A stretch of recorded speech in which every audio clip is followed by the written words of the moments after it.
In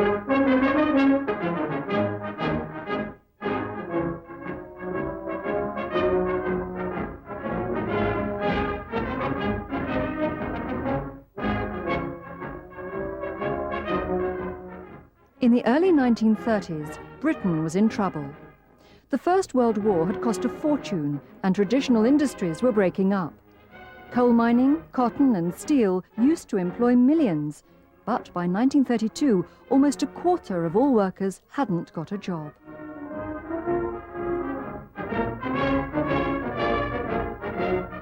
A million people lived in homes that were so bad they shouldn't have been lived in at all. These are facts we can read in history books. But what do people who were children in the 1930s remember about how they used to live? I was born in South Leeds in 1926. At home, of course, all babies were born at home. I had an older brother, 3 years older than me, and we lived in a terrace house, which we thought was rather good because we had a back door and a front door. Most houses were back to back with the door straight into the street. We had a small yard and we shared a toilet with the people next door. We were very lucky. Most had to walk down the street to a toilet block and carry a key. So we thought that we were quite superior. At Eden Camp Museum in Yorkshire, they've recreated a typical 1930s home, with all the family crammed into one tiny room and not a television in sight. Daddy the Lamb and Dennis the Dachshund lived in fun. The wireless was the big thing in those days, with Uncle Mac's Tales of Toy Town, but not much else for children. And as the farmer was a kind-hearted man who liked to see young animals about him, he didn't... Well, let's turn that off. This is how we used to live all those years ago. You've seen the wireless, and that was a central part of our experience as children in the 1920s and 30s. We would come home from school and always be in the house ready for children's hour at 5 o'clock. My brother was the great one for the wireless. He listened to the dance bands.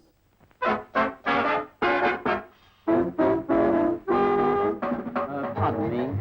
I sing the high note, I sing the low note. I just do that swinging in between. Henry Hall, Jack Payne, Jack Hilton, just like the pop stars of today, really.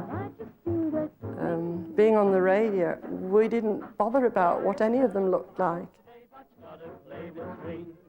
As you look around this room, like, for instance, the bath there, it may look like something to you which you would like to float a boat on, but in fact it was the way we kept clean. You simply poured the water in from a boiler, and several of you would bath in that water. And one of the things that I and my two brothers were always afraid of as we bathed there was that one of our sisters might come bowling in. You couldn't lock the door. You were simply there. There was no way in which you could preserve your privacy.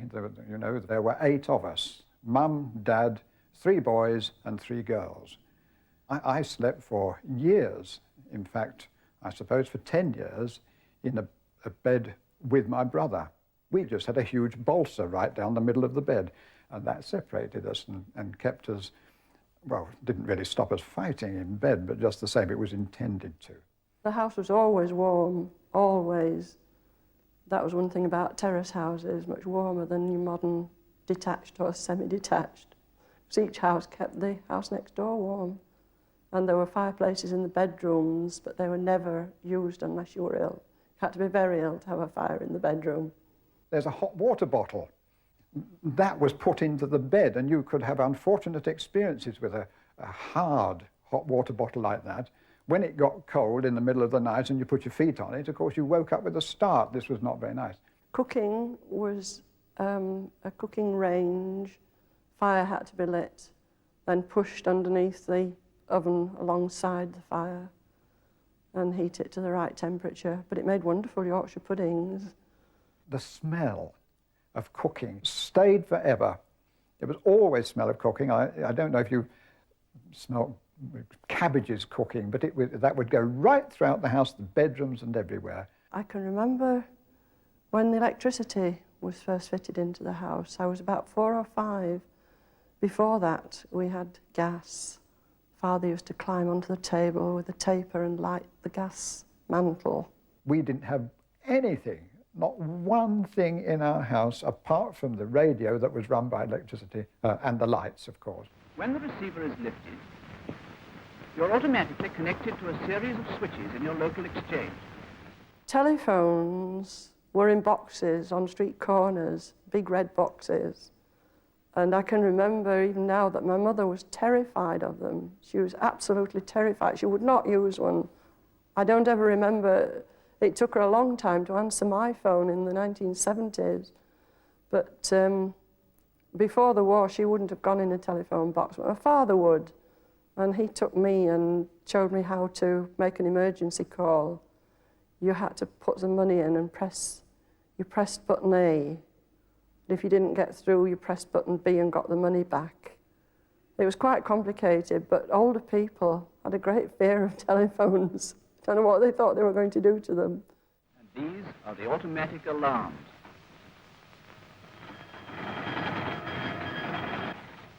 In this way, every human mistake and every disturbance of efficiency are reported to the engineers.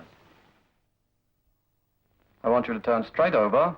Whether you finish part 1 or not, start part 2. Right, turn over. Carry on. School, for me, in those days, was something I was going to go to until I was 14 and then leave and start work.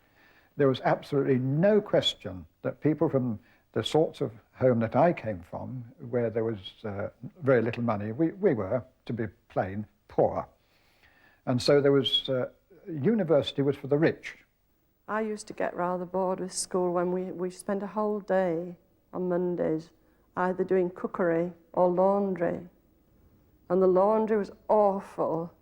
Had to be hands in tubs and rubbing and scrubbing, and then they had to be ironed with flat irons which were heated round a stove, which used to frighten me because I used to say to the teacher, "We've got an electric iron at home." And a couple of times I burnt myself quite badly. I feel that nowadays the teacher would be blamed for that, but I got the blame for burning myself for being careless. Another rare treat by the time I was about 9 was the cinema. It was 2pence, 3pence or 4pence. We went in the 4pennies because my aunt used to pay for us. And you go into this plush Odeon, you think you've made it, you know, here am I, going to the pictures, yippee. Each different picture house would show different serials, so that if you became involved in something with perhaps 20 episodes, they knew that you'd keep going back to the same picture house. You tried to go every week. Of course you couldn't, but you tried to go every week because you followed the serial. I was perhaps a bit unusual for a girl. I loved cowboy films because my brother thought they were good.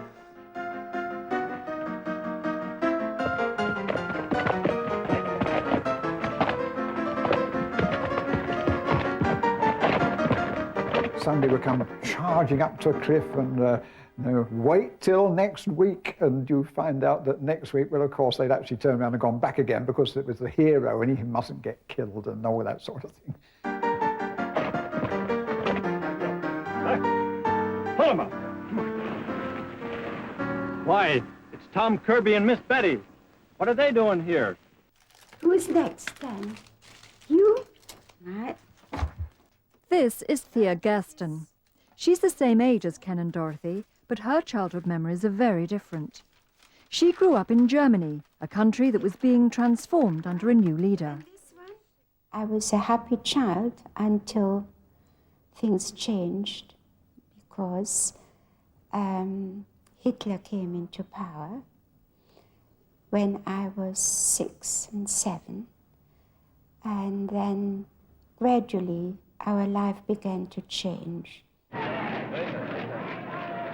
What was happening in Germany would affect Ken and Dorothy in the end, for Hitler was plotting to take over the whole of Europe, including Britain. The German leader began to build up a massive army. he carried his people along with talk of what the new-look Germany could achieve. Hitler was a dictator who told the German people that he would make them great. Heute weiß es das ganze Volk. The whole nation knows that our will has triumphed over Germany's desperate plight. Nach 15-jähriger Verzweiflung. After 15 years of despair, a great people is back on its feet. Hitler told Germans they were a special people and they should look down on others who were different. Gypsies, black people, and above all, Jews. He especially wanted to teach this idea to children and teenagers. By taking them into certain clubs and organizations and groups, such as the Hitler Youth or the youth work camps, they felt important. It made people feel good to be a true German. Even in the holidays, the children were being taught things about the greatness of Germany. This was all in preparation for, well, we know now, for the war perhaps, or for the idea that Hitler was going to rule all over Europe and possibly the world. One day, I think I must have been about 8, the boy from upstairs, who I used to play with a lot, we met on the stairs, and usually he would say, hello, and let's play, and let's have a game of this or that. He raised his hand to me, and he said, Heil Hitler, and said, I can't play with you ever again because you're a Jew. And he just walked past me. And I think this is one of the moments of my childhood which I remember very clearly, because it was just like being slapped in the face by someone whom I'd liked very much. As a Jew living in Germany, Thea was in great danger. 1,000 miles away, 10-year-old Ken Target didn't see anything to worry about. German, Hitler were objects of not exactly hatred, but derision, I think, almost fun. And comics, Rockfist Rogan of the RAF, who was a pilot in the First World War, was a boxer, was always sort of coming down out of the sky over the no man's land and finding a German and knocking him out and all that sort of thing. So there was never any question that as far as we were concerned at our age, that if there was a war, that anybody other than Rockfist Rogan and the British were going to win. We had a student once in school who came from Germany, and she quite impressed us with her talk of Hitler's youth party and how fit the Germans were.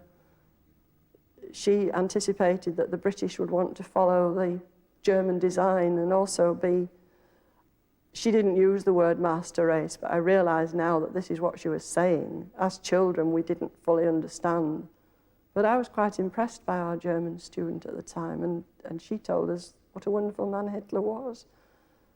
It was only as the war progressed and as he progressed, taking more and more land away from people and marching in, that we began to realise what a really bad ruler he was. But to the German people, he was quite a hero. I know now that the 10th of November, 1938, was the day my childhood ended, because my father's shop was destroyed. Our home was broken into while we were there. All our belongings were smashed up, and the Nazis who came in were swearing at us for being Jews and for being alive.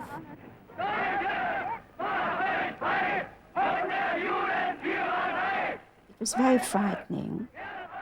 All Jews knew that we had to leave Germany, and also my family then had to leave, which is easier said than done, because where were we to go?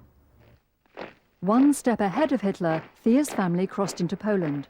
Whilst her father stayed to look for work, Thea came on to England.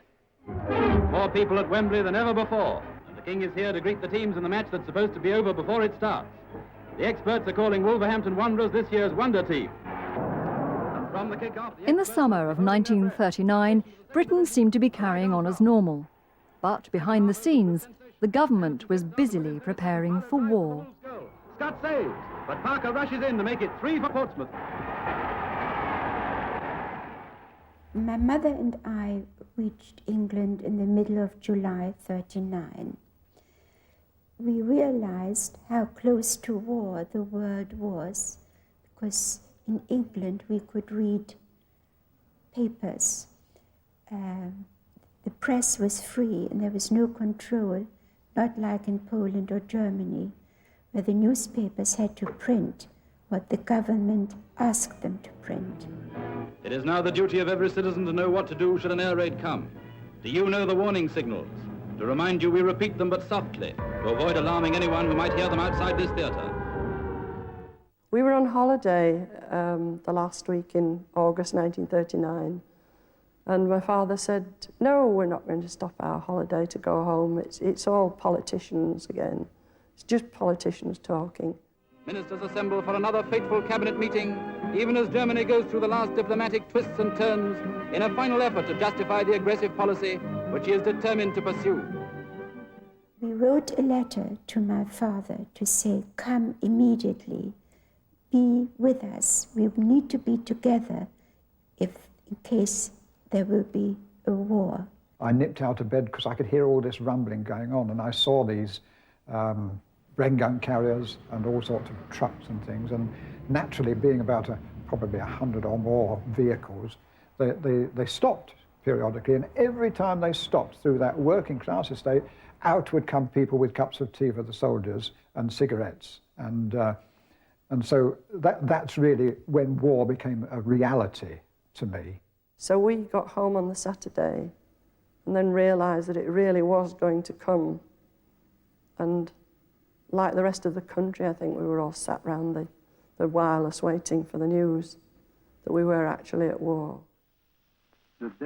On Sunday, the 3rd of September, 1939, the country settled down to hear the Prime Minister.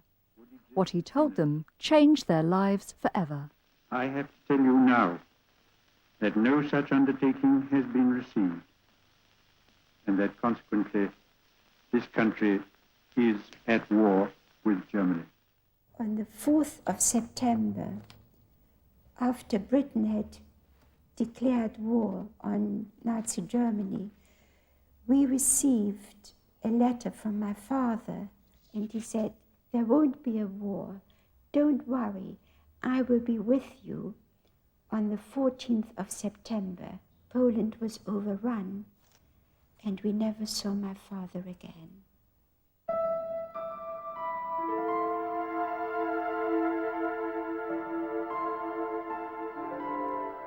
Nobody had much idea of what the war would really be like or how long it would last. People did what they could to prepare. Then they stood by and waited.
I spy my little eye something beginning with Moo. Told you not play these silly kid games. Moo, staring you in the face. Mum? Miriam? Mrs. Rosenthal to you, young lady. Give up? And what is it? Music. Music? You can't see music. I can. Come on, you two. Oh, morning, Mavis. I'm glad them cows of yours are still working. I'm ready for my oats this morning.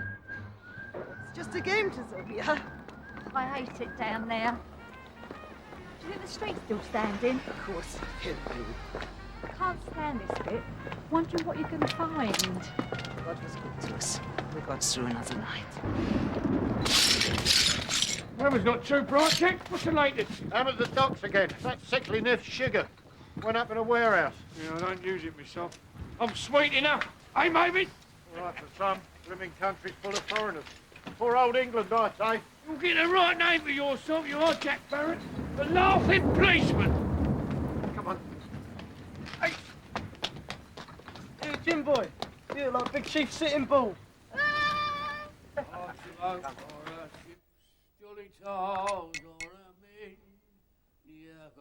Grandad?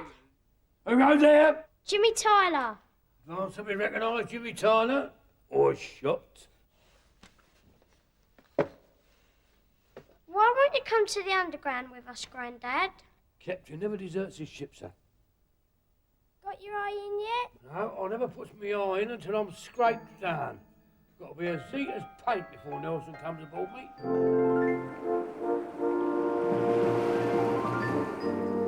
Where do you reckon Dad is? Doing his duty, son, like I did out on the high seas.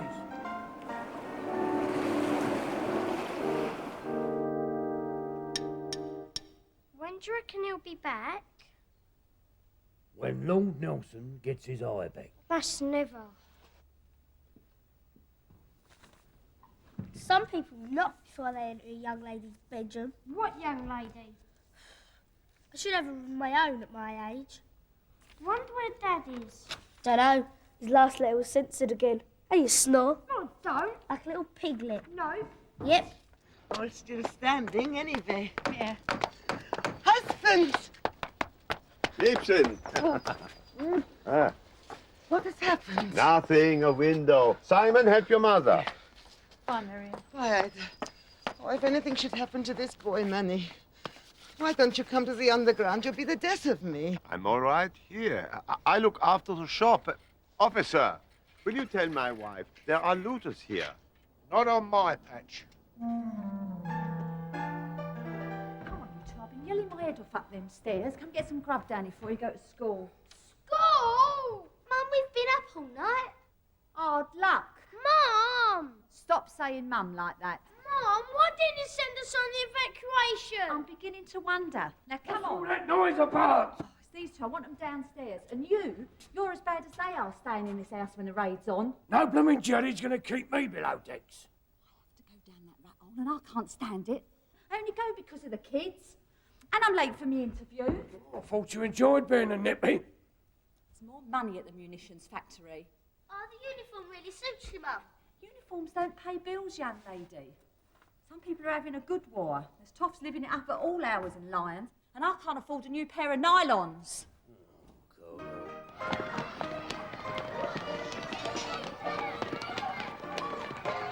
Hey! Stanley! I'm looking for a couple of sharp-eyed lads for a job. You up for it? Tanner each. Yeah, what about our mate here? He's a tit. 6 hours better than 4, Stan. You up for it, tit? Yeah, Problems? yeah, How you say? Yeah. yeah. Come on, then.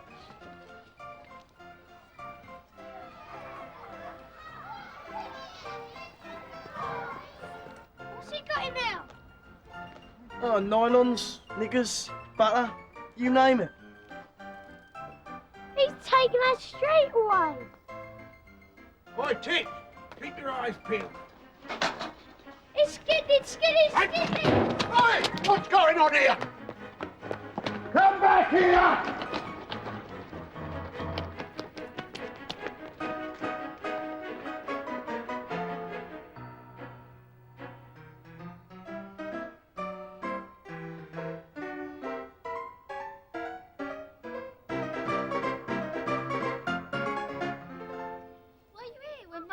From the hospital, Grandad. Yeah, of course I was, yeah. You were like a little red monkey.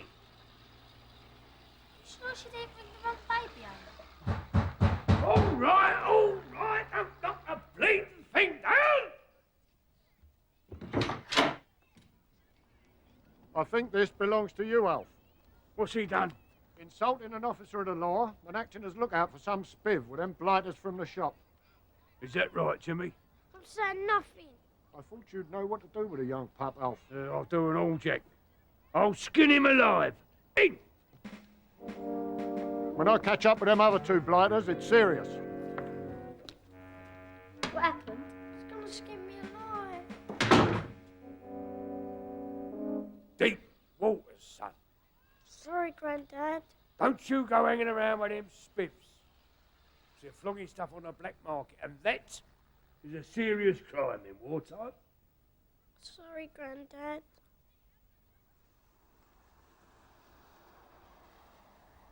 What you call PC Barrett, anyway? Skidlid. That's disgraceful. Skidlid? Oh, here, that's Spiv. Didn't have any baccy, did he? Dunno, Grandad. I could ask him. Oh, I'll give my good eye for some nice Dutch baccy. Oh, no need to ask how you got on. I got it. I got the job. Machinist. We're in the money. We're in the lolly. The interview was a doddle. There's a letter from school, Mum. Oh, now what?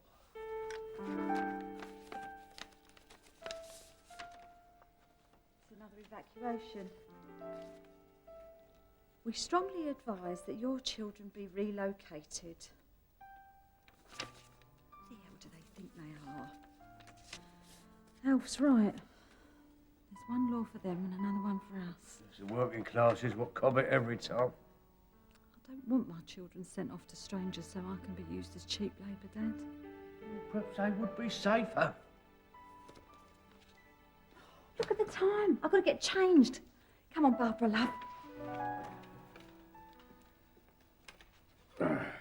Oh, Jimmy, lad. Don't you get out of your depth. Aye, Grandad. Why doesn't Skidlid like the Rosenthals? Well, they're Jewish, you see, son, and they're clever, that's why. Oh, I mean, they could sell igloos to Eskimos. And that's what gets people's backs up, see? Why? Well, it just does. I mean, they've always had a hard time, them Jews, you see. I mean, and that Hitler, he's giving them a hard time now. Do me lines, love. You look after our Jimmy down the underground tonight. You hear? Keep still. Do you hear? Yes. He's no angel, you know, our Jim. He's in the doghouse with PC Barrett.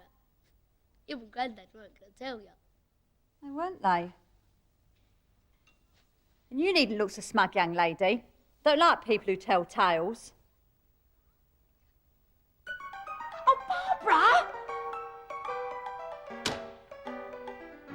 Tell us about your Grandad. Oh, mighty ship, son. I saw her once. 40,000 tons of her. 8 15-inch guns. But lines as pretty as a yacht. Yeah, a mighty hood. Yeah, she's invincible, son. England's glory. Did you really lose your eye at the Battle of Jutland, Grandad? Yes, a white hot splinter took me left lamp away, son.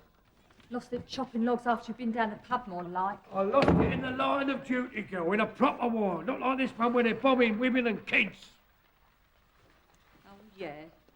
And you, our Jimmy, you stay away from that Simon Rosenthal. You hear? Yes, Mum.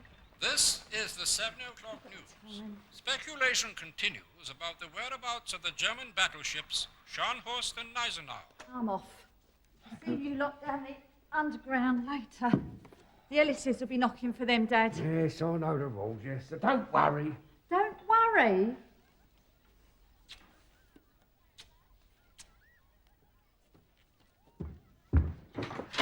You told her. Right. I'm off down to Carsey. Some people say lavatory. Some people have manners. Oh, I beg your pardon, Your Highness. I'm just off to the throne room. I've got a nice pipe for the back here, a nice read by candlelight. Oh.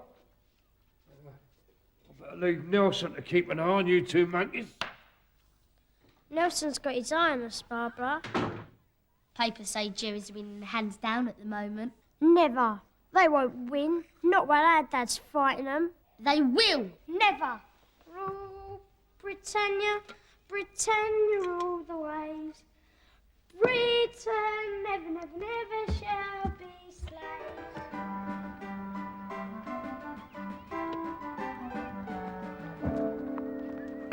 Oh, Jim's son.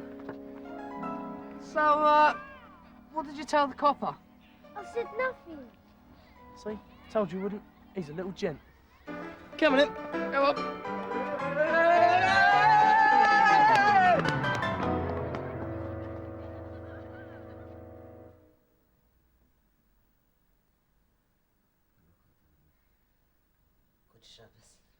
Good Shabbos.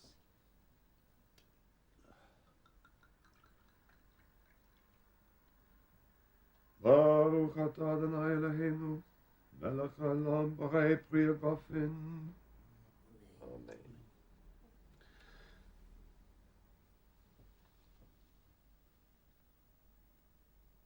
Look, if you won't go down the underground, come in here with me. I told you, I'm not going by myself.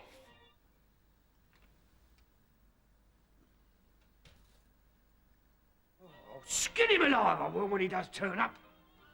Boys are far more trouble than girls. He's deep. He thinks about things, don't you, Jim? Yeah. My dad's on HMS Hood. So is Pete Clark's dad from number 19. It's not so clever. He was off jib last we heard. Off jib? Oh, well, off Gibraltar, Mother. See? He knows Gibraltar. He knows geography. There is pain in geography for us, Jim. Why? Our family in Austria, we will never see them again. Why? Hitler, the Nazis, we have lost our freedoms. People are taken away in the middle of the night. Money, money. Doesn't want to hear all that, Dad. Of course, I'm sorry. We should thank God we have a safe place to live here. As long as we abide by the law. This is a good country. Mr. Churchill loves the Jewish people. This is a good boy. We should drink to his father's safe return, huh? L'chaim. L'chaim. Grandad says you can sell igloos to Eskimos. Is it true? So serious, but with chutzpah, too. Come on, get inside. Jerry's coming. Blackout drill. Get these lights out. Jimmy! Have you seen my grandson, Jack? Clocked him in the Jewish shop, Alf.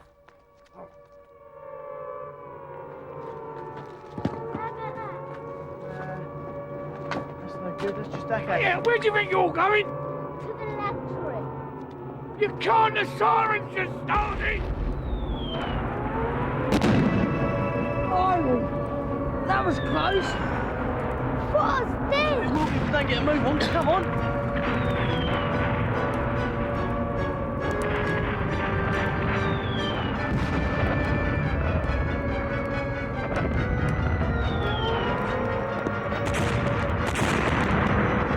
Barbara!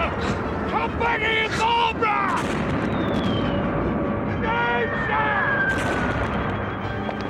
Give you such answer when we get home. Where's that Barbara? She will be fine, I'm sure. Who's that silly old man? You let her stay in the house with him.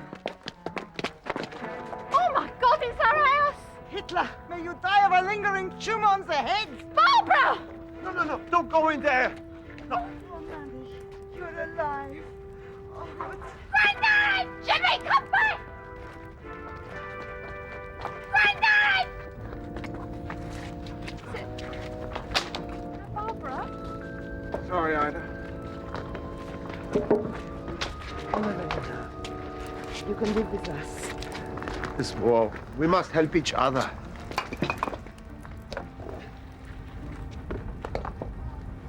Barbara!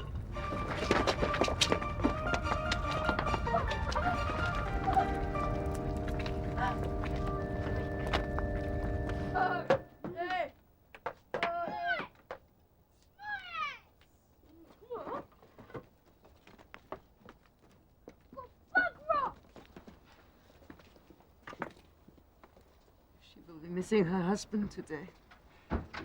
Want to think about this evacuation, huh? I am thinking. It will keep you out of trouble. Out of danger. Think of my son leaving the house like that.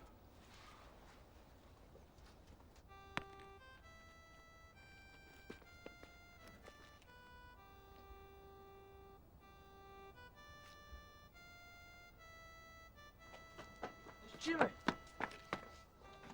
What are you doing? It's your He's going without it! How would you like to go travel with one eye? What if he meets Lord Nelson? I've just about enough of that stupid eye! I told you I'd find out toast away!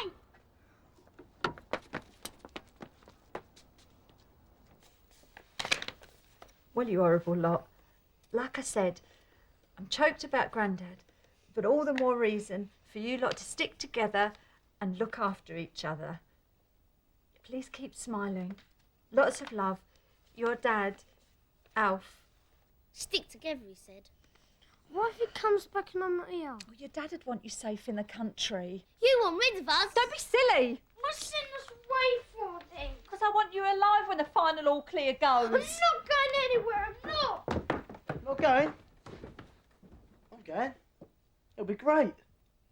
I've never had a holiday paid for by the government before.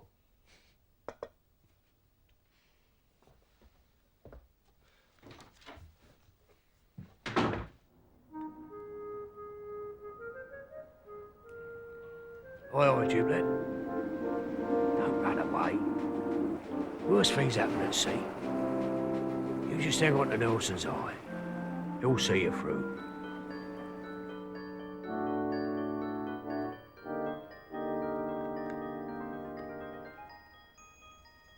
Rosie Banks? Jimmy Tyler? What you got there? Nothing. You going on this evacuation? I am.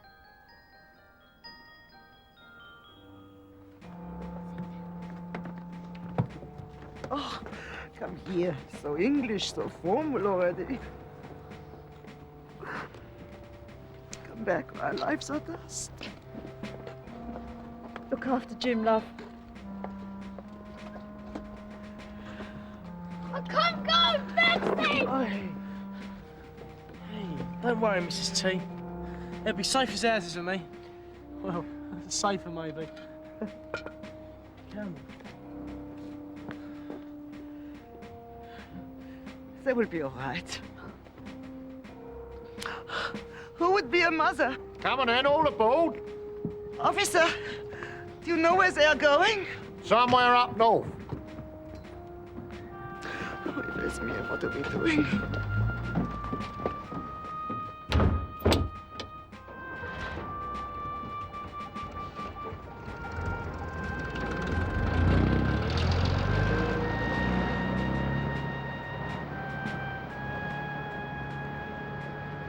I'm coming back. I'm coming back. I'm coming back.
line over here, please, children. What's done? There's nothing here.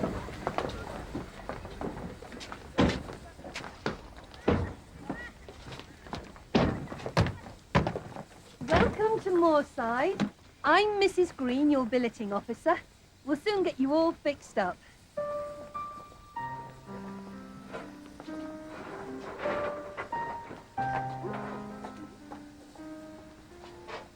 Well done, Vicar.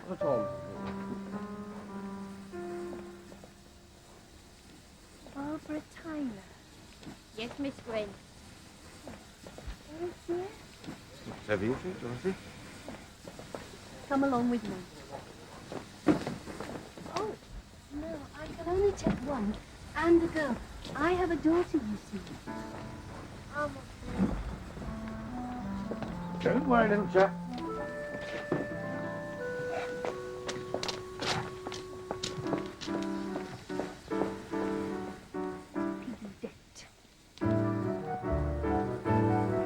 Mrs. Green, Doctor.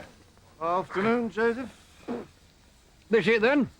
Trust me to get the leftovers, eh? Hey, that's a bit of a reckoning, aren't you, eh? There's not much on him neither. I see more meat on a butcher's pencil. I need a lad with a good day's work in him, missus. There's 10 and 6pence on the first child, Mr. Dent. Well, I might make something of him. He's wiry. I'll go nowhere without me mates. Oh, aye? You'll go where you're told, young man. All or none. Mrs. Dent will have a fit if I go on with 3. And 8 and 6pence extra for the second and the third. Oh, it'll be how long?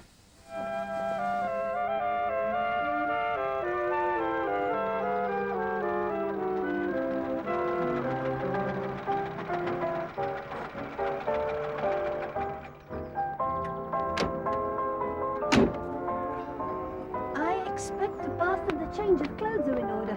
Marianne, this is Barbara.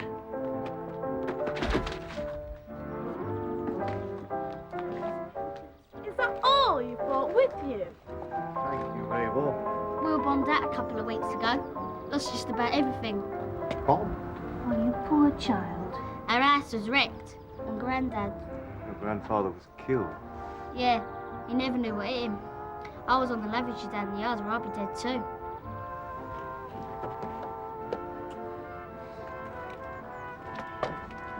Can't find your way. Anyone coming my way? Can't find your way. Oi, shut up, Townies. Now, don't go in there without me. That's Himmler. Heil Himmler! Oh, you can laugh. But he'll eat out cats, dead dogs, hens, babbies. Is your father alive, Barbara? Oh, yeah, he's in the Royal Navy on the Hood. Really? She's a fine ship. The best we've got, actually. Oh, good for him. What does your mummy do? She's the manageress of Lyons Corner House. You must write and let her know that you've arrived safely. Don't worry about your brother, by the way. The Dents are rough diamonds, but not unkind.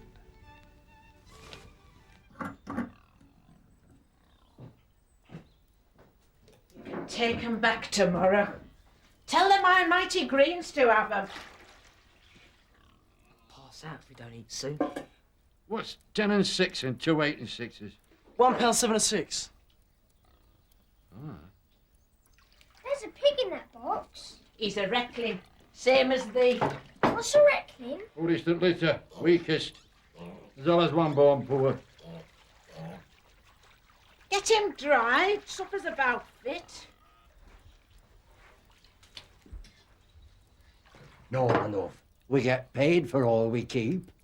Happen to not eat a great deal, eh? One, I said, Joe Dent. Fetch one, not 3. Right, get clapped round table, you lot.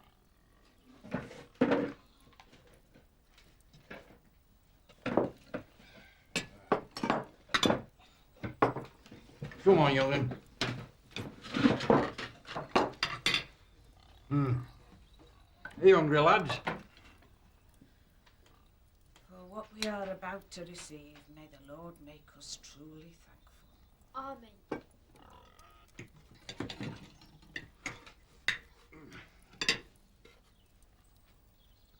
What's up with you two? It's pork. Bacon. Well, of course it's pork. This is a pig farm, in case you hadn't noticed. We don't go short of double blow, lads, despite blooming rationing. Mind, they reckon we're only allowed to kill one pig a year. I said, what's up? We can't eat it. It's pork. You'll eat it and like it. Sorry, it's our religion, see? Well? We're Jewish. Heathens. They're definitely going back tomorrow. Nora, love, we need some help with work. They're going back.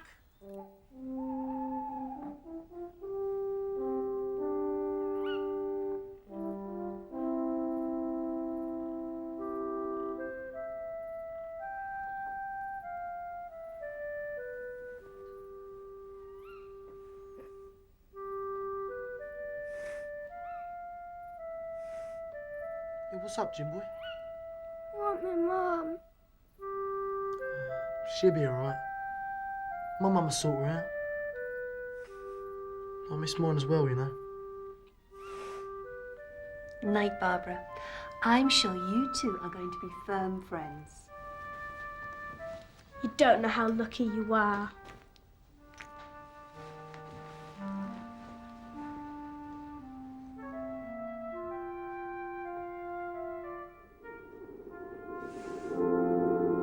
Aye, Jim. Worst things happen at sea, Jim, son. I want to go home, Grandad. You just hang on to Nelson's eye. He'll see you through. Grandad!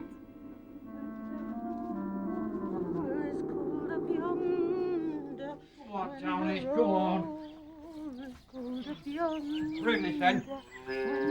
Come on.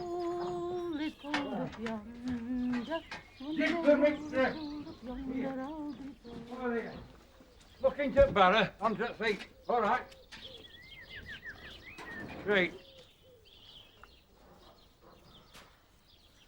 Now then, Reckling. I'm not Reckling. That's over light for heavy work and over heavy for light.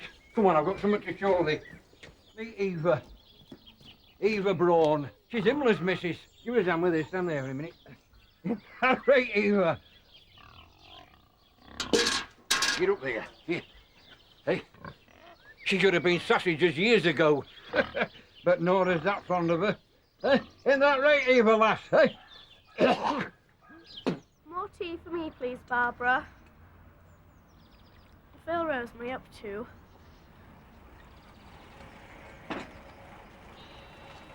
Don't sit.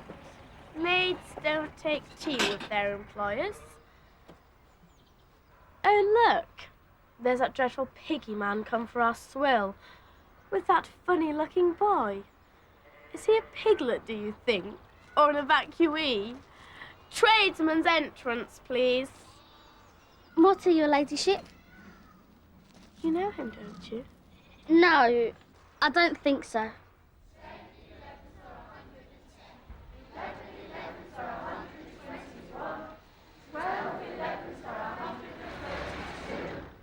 Well done. Now, children, we have some new friends with us this morning. Boys and girls who've had to leave their homes and parents in the big city of London and come to live with us. Morning, Dennis. So, we must all make them welcome. Any questions? Have you got nits, miss? Dad reckons all these cottonies are loose, eh? Did you hear the news on the radio last night? London really copped it again. I'm going home to see if Mum's all right. Don't be stupid, Dad, you don't do that. You're out pong round here. Hey, you stink of pigs. And you look like one, old son. He's a blooming cottony. You don't belong round here. Cottony sparrows. Want me to lamp him one? Ooh, look out, lads, there's a pet rabbit on their side. Anyone touches him, and they're dead. Come along, children. Inside.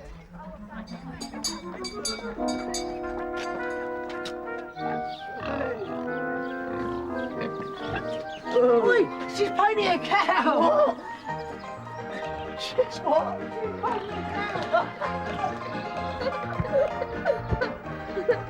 What are you doing, missus? Look out, precautions. Barney or what? Cows are going bump in the night. You useless cack-handed townies, I want some work out of thee. So you'd like to come to my party then? Oh, yeah. Well, only my bestest best friends are invited as a rule. And they've all got party frocks. There you go, reckoning. Off we go. It's lovely at the S. You're lucky. It's horrible at the pub. Oi! Yeah, look. It's a lone bunny rabbit this morning. A little Jewish bunny rabbit. Rolling home time, eh? Come along, children. Grow up. Dennis! Don't you have much muscle in London then?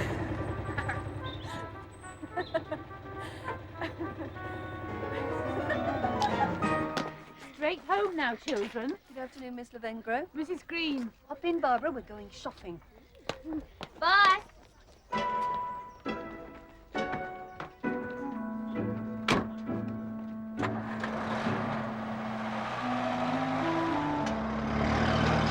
Clover.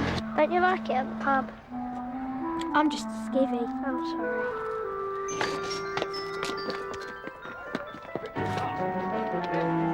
Scrag him.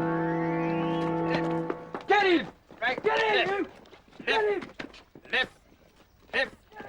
Lift! Lift! Right.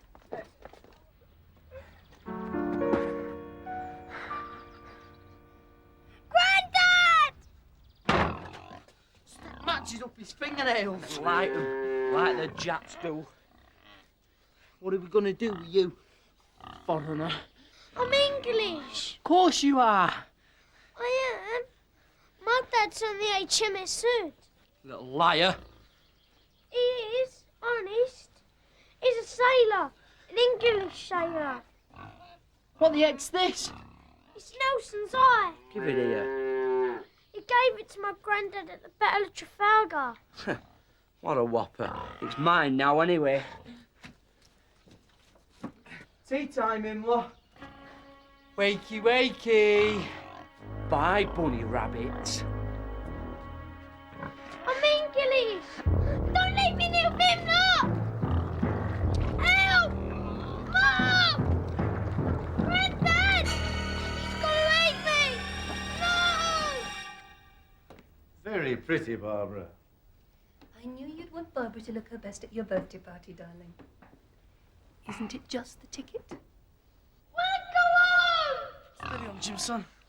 We got you. They took Nelson's eye. Now we get it back. There you go. Peed myself. Don't matter. Does it, Marty? Nah, worse things happen at sea. Come on. Come on, then. Come on. There we are.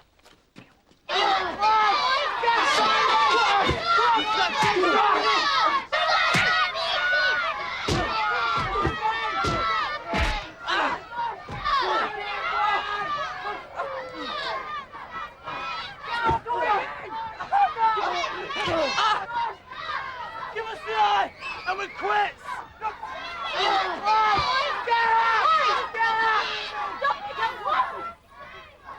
Come on. Oh, my word, look at you. This will sting a bit. Ah. Serves you jolly well right. Isn't there enough fighting going on in the world without two English boys trying to kill each other? He's an English. He's a Jew. That will do. Do you have any idea what this awful war is about? Well? Hitler started it and we're going to finish it. But that says Hitler's got the right punishment for Jewish boys. See any difference in this? And this? No, because there is none. You both bleed, you both hurt when hit. You're both human beings and should treat each other with respect. Wars begin when we forget that. Look into the eyes, please. You're both looking at someone just like yourself in all basic respects. Now shake hands. I've Not all day.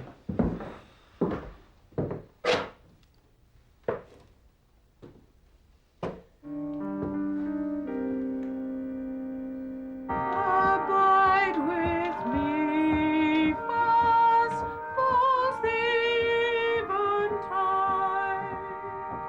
The darkness deepens, Lord, with me abide. When all the cold and comfort flee. Right. Let's get on with it.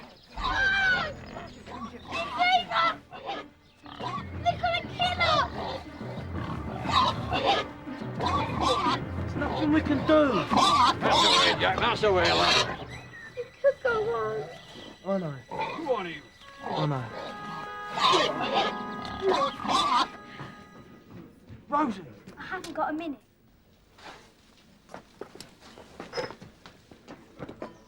Look, we've had enough. We're going back to civilization. Where's that? London, Rosie. I'm on. You, Jim? Yeah. But I don't think our Barbara come. Nah, I think she's died and gone to heaven. We ain't messing around, we're off soon. Archibald? Come on, we ain't got all week. It's hard, Simon, but I've got nothing to go back for. I've never been so happy. Rosie! Simon, I can't go without our Barbara. I promised me Dad. Just in time, Mum. The girls are just about to eat. Thank you, Mabel. I'm sorry I'm late, darling. Those RAF types have doubled in number in the last few days. You look tired. Her brother's up at Piggy Dent's. He even looks like a piglet. It's bad manners to talk about people. Oh, sorry. I'm sure. You look lovely in your party frock, Barbara. Did your mummy send it you up from London?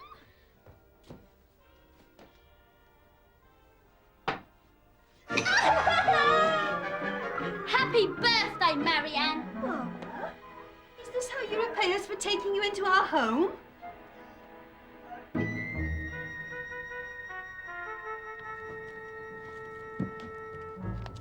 Right, case Martin, follow me. Simon, this weighs a bleeding ton. We'll never walk all the way with these. Who said anything about walking?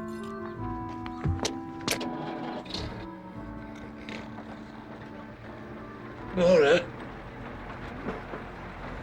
What is Nora? Dally, dally, dilly, lost me way and don't know where to run. So far, just like an old time copper when you can't We're being find robbed. your way. Here I'm coming, Mama. Can't find your way home. Hey!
This is it.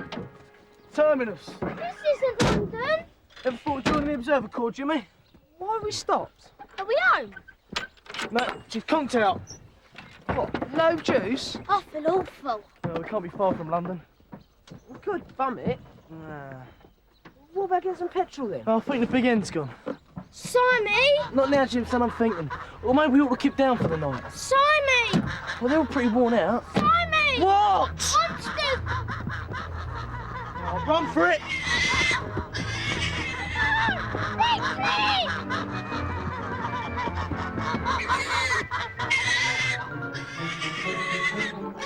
It's going to be a big one tonight. They're either getting desperate or they mean to carry on for the duration. Shame about the shop. They had the best salami for miles. Never touch it myself. What harm were they doing anyway? They'll be all right, don't you worry. I did my duty. Underneath the arches.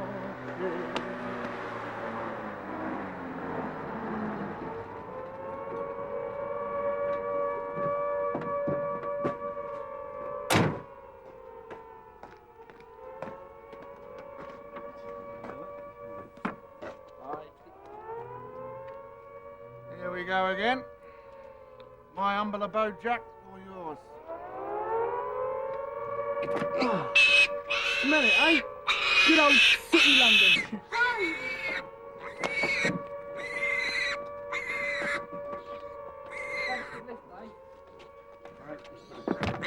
Right, I'll see you, Marty. All right, night, Simon. Night. See ya. Bye.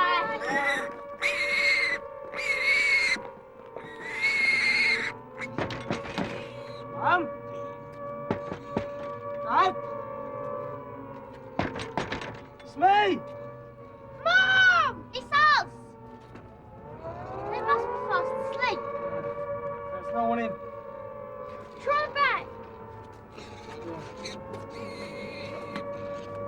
I don't get it. If they come, what do you have to bring a stupid pig for?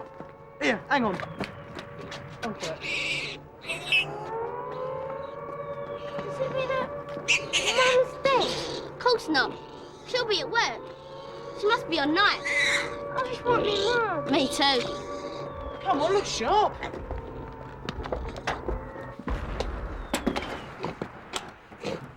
Black cat, Simon.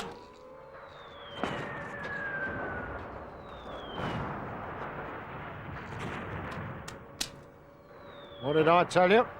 Yeah, it's a big one, all right. Jerry's chucking the lot at us tonight. Think someone slept in. They've packed and gone.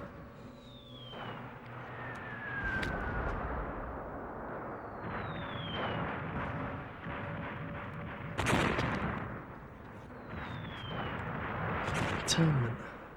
What does it mean? I should be here like I expected. Well, where's your mum? She'll know what's happened. Skiddly! Leave this to me.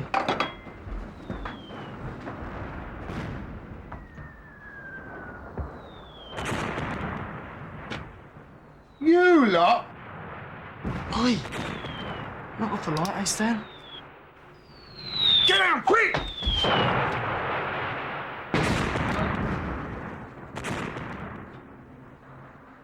Blimey, that was a bit close. Yeah. What does internment mean? It means the authorities took a lot of people away, son.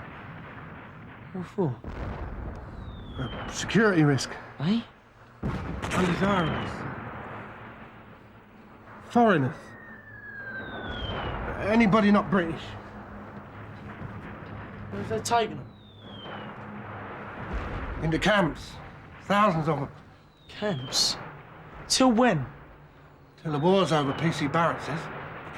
It was him, Skidled. He reported them, didn't he? He drew up the list, yeah. Where's her Mum? I haven't seen her. The munition factory took a direct hit, love. Mum! I'm sure she'll be all right, Jim. She might be down the underground. Down!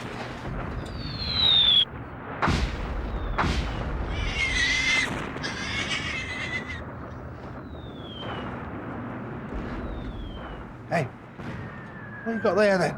Piglet. Oi! Where do you think you're going? Find their mum. If she's still alive, she knows what's happened to my parents. You can't go out there, son. Get under the table and wait till you're all clear. Go on. If I see your mum, I'll tell you back. All right? What they take them away for? They've done nothing wrong. They're good people. They love this country. I'm sure they'll be fine, son. Your mum as well. I can't stay here. I'll come with you. Me and all. Can't really kill us if you kept us there. Oi! Come back here, you lot!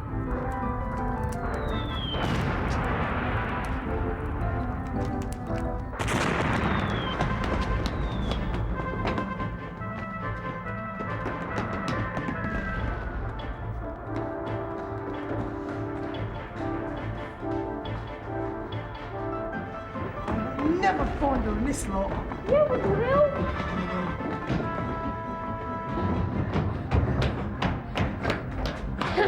Come on! Mom!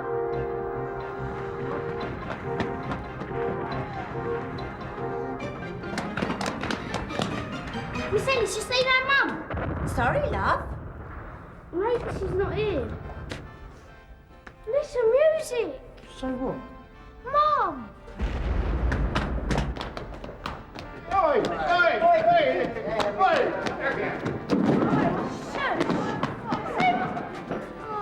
where are you?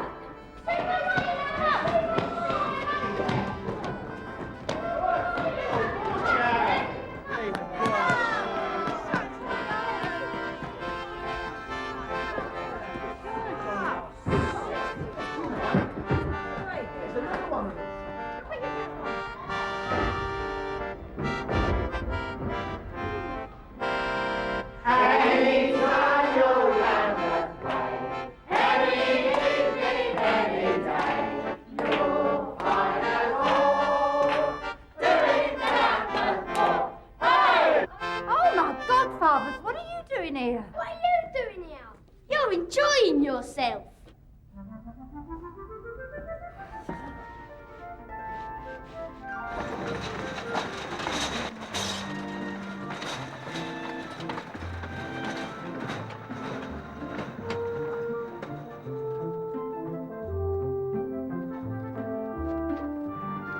Mavis.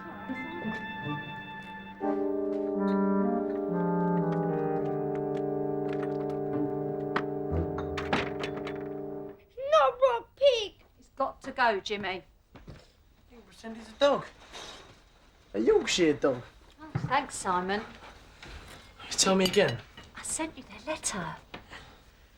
It doesn't sound too bad. It's a boarding house. You said there was barbed wire. But you don't know what this will be doing to him, Mum and Dad. I do a bit. They told me about Austria. Well, they wrote things on the front of Dad's shop. They smashed the windows. That's why we came to England. We've got to be strong.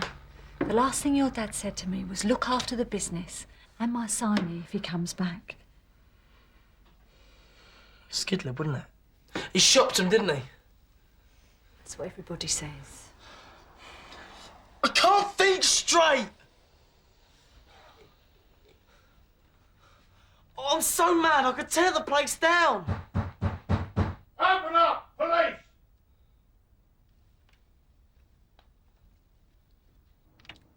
What do you want? Haven't you caused enough trouble round here? Just doing my duty, Mrs. Tyler. I see your kids and that Rosenthal boy are back. And what's it to you? He should report to the authorities, that's all I'm saying. You ain't sending me to no camp, you knock! I'm looking after him. His dad left me in charge, all right? And I'm writing to the internment board. You knew they was Austrians and not Germans. Get your great plates off my step!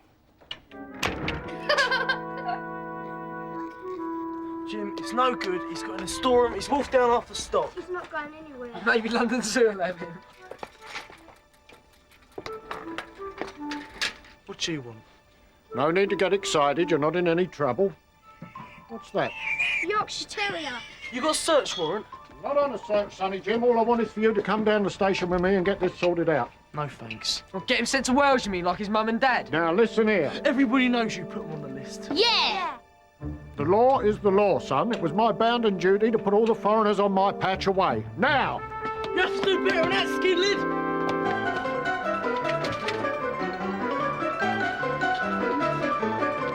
All right, Jack.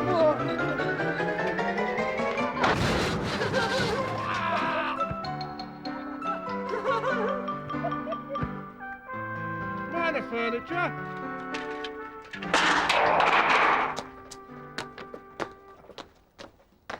All right, Jim boy. That the latest, son? Just heard on the wireless. Bloody German battleship. She'll be skulking somewhere, scared to come out. Oh, Navy's out, he said. Oh, they'd love to clobber the Bismarck. You're doing a roaring trade, boy. It's a bit of stuff from up north. I'll have a piece of that. Sorry, Stan, we have to join the back of the queue. Quite right, too.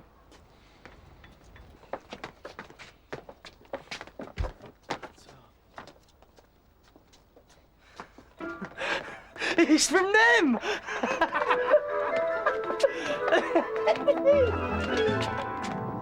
At least we're back early. Do you reckon the Jerrys are giving up? They don't give up. There's nothing like your own bed, even if you do have to share it. I spy of my little eyes, something to get with. I'm fed up with I Spy. Tell him, Mum. Behave. Do not worry about us, Simona, because we are not treated badly. It is a kind of English ghetto by the sea, and I think you will be able to visit soon. She says to tell you they're appealing to the internment board. Maybe you're right too. Of course I will. Look at 'em. Out like lights.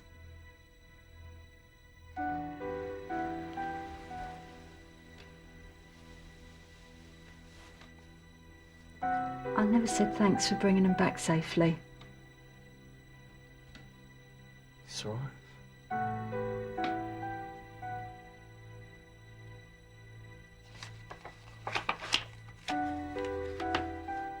Night, Ida. Night.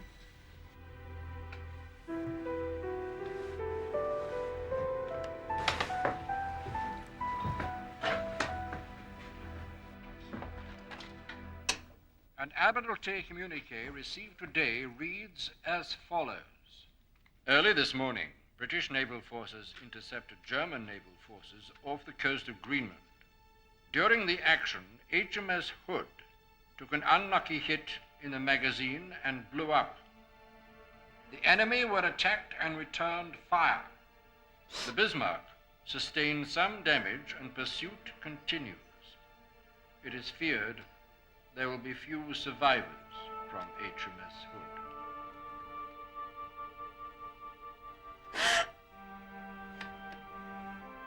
Hood. Worse things happen at sea, Jim, son. Didn't I tell you? Worse things happen at sea.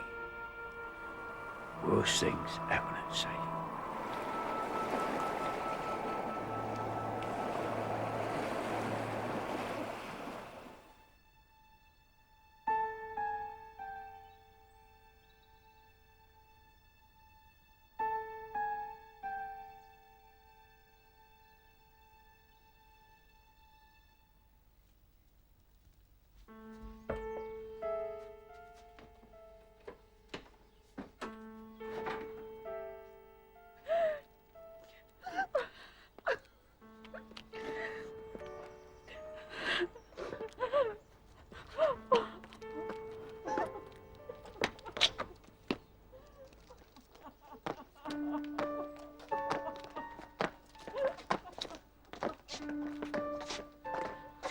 Bastards.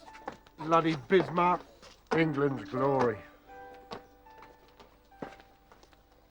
Marty, what's up? Simon? What's happened?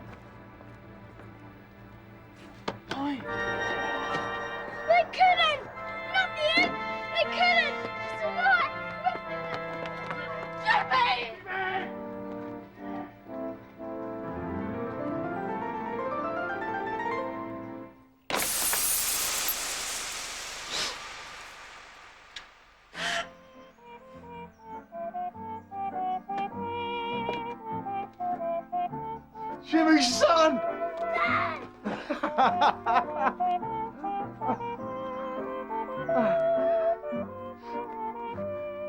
Got smashing it, didn't I? Number 3 boiler blew back at me. Always tricky, that number 3.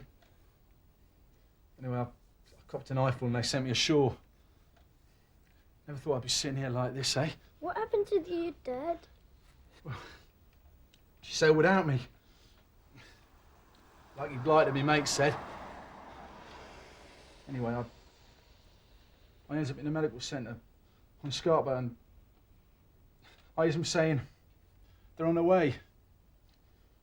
The Hood's on her way. It was all slipping away together. Destroyers and the mighty Hood, like kings of the high seas. I didn't want to be stood there with the sick and the lame and the lazy. I wanted to be with me mates. We know that, Alf, love. The mighty Hood.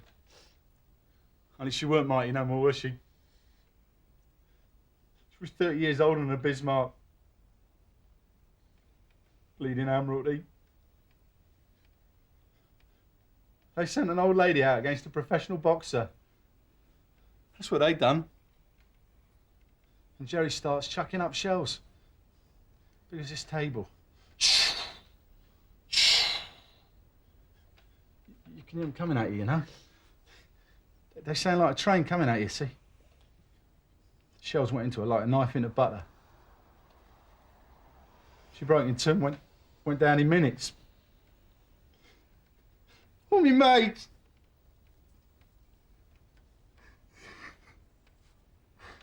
All them families getting letters. Brown envelope saying, "Dear Mr. and Mrs. So-and-so, you have no to regret."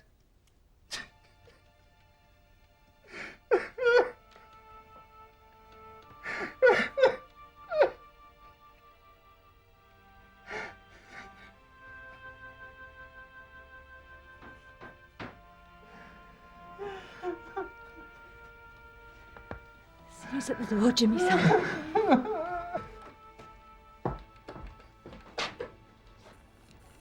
Roger Banks. Jimmy Tyler, you coming out to play?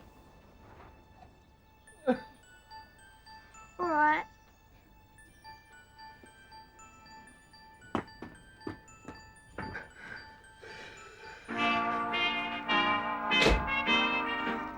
Where's your dad? Dunno. My dad's back. He was lucky. Rainy days don't worry me. There's a rainbow that I can see, and it's waiting for me.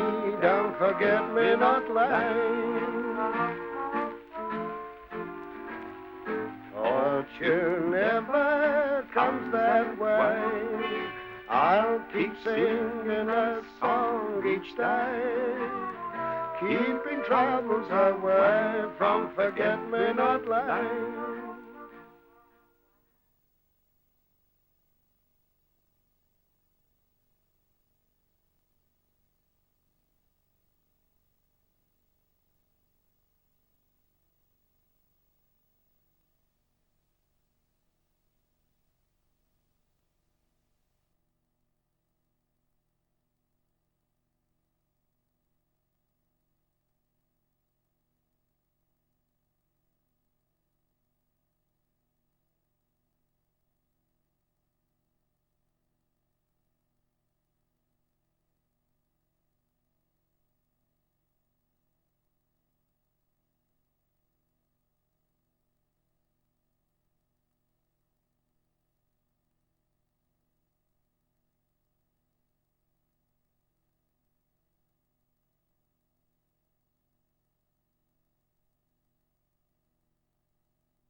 This is the BBC Home Service. Good morning, everybody. Here is the first news for today, Sunday, September the 3rd, read by Frederick Allen. The 5th anniversary of our entry into the war opens with more news of German defeats in the West, East, and South. When America and Russia joined Britain in the war against Hitler, Germany was doomed. And by the following summer, the fighting was over. Britain celebrated winning with a party in every street. This was VE Day, and the peace had begun. Although VE Day was the end of the blackout, the lights didn't come on immediately because there was still a great shortage of electricity. And as the young men came back from the war, they were horrified to find that many of the pubs were only open once or twice a week. Beer was rationed like everything else. They could only be supplied on a rota. So what they used to do, they went down to the bus station and they split up amongst the buses, calling to each driver, "Is there a pub open on your route?" And if one of them replied yes, they would all give a shout and rush onto his bus, calling out, "What time's the last bus back to Leeds?" After 6 years of dark streets, the lights were wired up again. But miles of sandy beaches were still closed. They were full of mines planted to stop the enemy landing. No one could play there until bomb disposal men had made them safe. Enter. Lots was done in that first summer of peace just to get the country back on its feet. But it was not enough just to get things back to the way they were. People wanted things to be different after the war. They were concerned about the future. Well, dear Tim, are you going to have greed for money or power ousting decency from the world as they have in the past? Or are you going to make the world a different place? You and the other babies. Ken Target was too young to fight in the war, but old enough to change things afterwards. He wanted to make the world a different place, a more equal place. One experience during the war started him thinking. It was the time he was evacuated from his home in London to a great big house in Yorkshire. At Hollins Hall, he saw for the first time the gap that existed between the poor and the rich. We were bombed out and evacuated, as so many people were. And the reason I'm walking down here and not down the main drive of Hollins Hall is because we had to use the servants' entrance and exit to this great house. And we found that a very odd experience. We'd never come across anything like that before. And we didn't accept it as being anything normal. Like many others during the war, Ken was about to see how the other half lived.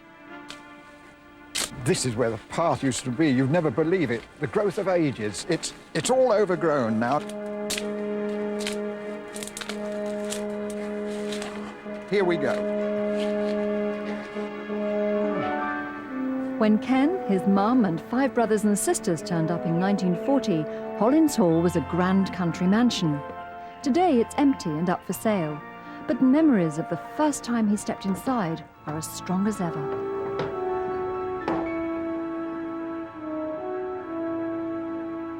This house was the cause of great astonishment to my brothers and sisters and I.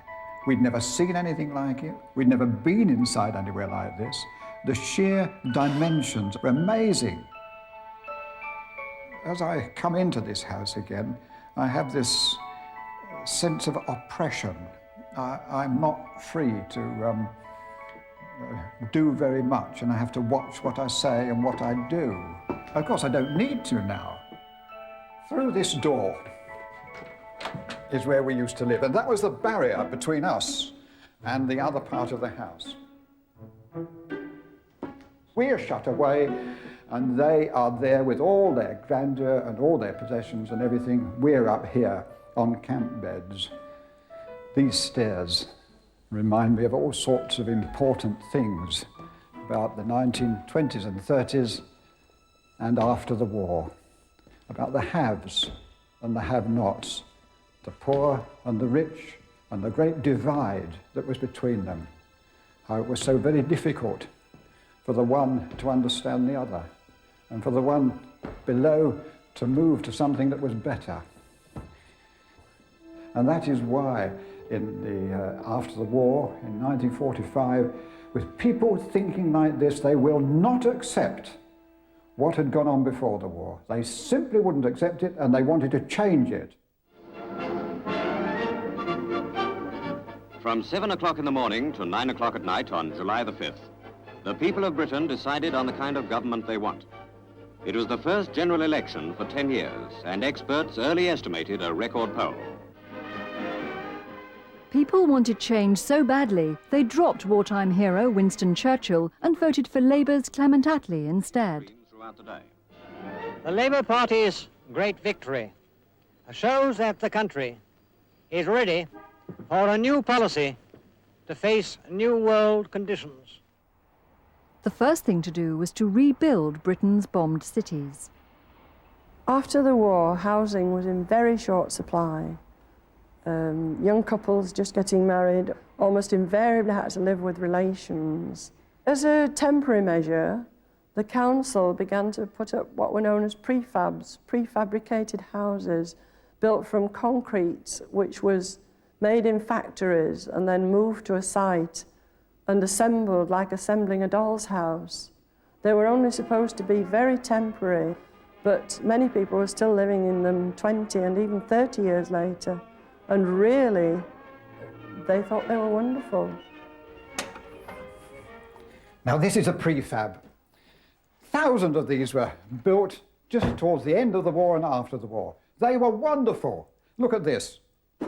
Everything fitted, sink, wringer, fitted cupboards, here, there, wet. You can keep your bits and pieces for cups of tea. And look at this here. How about that?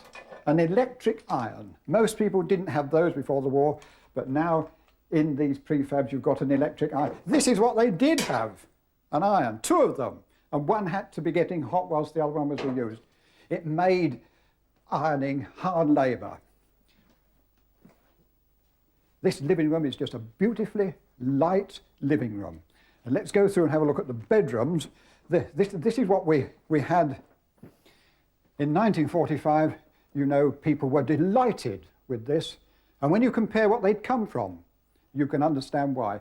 Teenagers' room, 2 teenagers would sleep in there, and there's their record player, an old 78 record player. And they loved it in those days. There's the toilet. You didn't need to go to the bottom of the garden anymore. Here it is, in the house, separate on its own. And so in this bathroom. How about this? This is the modern bathroom of 1945.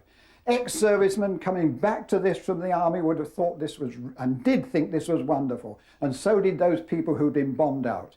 And the thing to remember about these prefabs is they were able to put them up in a very few hours.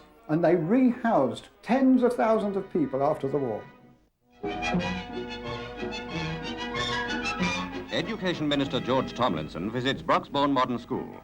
Under the new Education Act, the school leaving age is raised from 14 to 15 as from this month. Giving children an extra year's education free of charge was thought important to help Britain's recovery after the war. Until that moment, most children left school at 14 because their parents couldn't afford to let them stay on.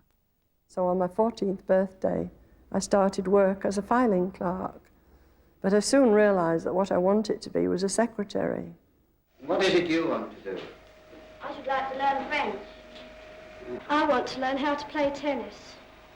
Well, you get your opportunities with the raising of the school leaving age. Do I take it that you're all in favour of remaining at school another year? Yes. Did I hear some no's?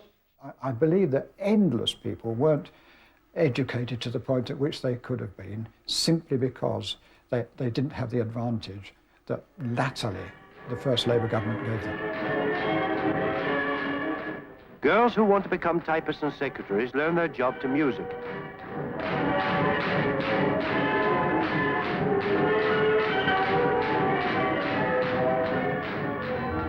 You can see them any morning on the school bus, on bicycles or on foot. Not yet little engineers, farmers or scholars, but just ordinary children who need a good all-round schooling to help them get the best out of their lives. Now, I hope that you're all going to be very happy in this extra year. So I wish you good luck and good afternoon. The whole system was picking up again, and all the industry that had been used for wartime things, for tanks and